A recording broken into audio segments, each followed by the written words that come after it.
আজ আপনাদের জন্য আকবর বীরবলের গল্প। আজ চতুর্থ পর্ব।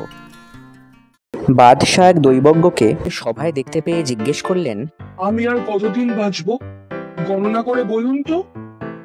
দৈবজ্ঞ গণনা করে বললেন, আপনি আর 5 বছর মাত্র বাঁচবেন হুজুর, আমার গণনা নির্ভুল। শুনে বাদশাহ উদ্বিগ্ন হলেন। মাত্র 5 বছর?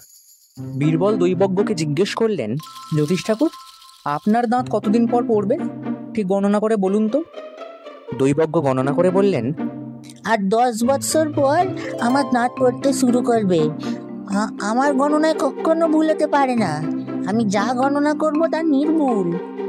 বীরবল একজনকে আদেশ দিলেন অবিলম্বে একজন ঘাতককে ডেকে আনতে, দৈবজ্ঞের কথা কতদূর সত্যি তা যাচাই করবার জন্য। ঘাতক এলো। বীরবল তাকে আদেশ দিলেন দৈবজ্ঞের 2টি দাঁত উপড়ে ফেলার জন্য এক্ষুনি। বীরবলের ইশারায় দুজন প্রহরী এসে দৈবজ্ঞকে চেপে ধরল। ঘাতক দৈবজ্ঞের 2টি দাঁত উপড়ে নিল তৎক্ষণাৎ। বীরবল বাদশাকে বললেন, দেখলেন তো হুজুর, দৈবজ্ঞের গণনা কেমন ভুল। যদি ওর দাঁত 10 বছর পরে পড়বে, তবে কেন আজকেই পড়ে গেল?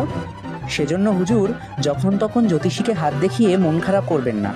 ওদের গণনা যদি ঠিক হতো, তবে রাতকে দিন আর দিনকে রাত করতে পারত হুজুর। আজ আপনারা শুনলেন আকবর বীরবলের গল্পের চতুর্থ পর্ব। Please like, share and subscribe our channel for further updates. Thank you so much.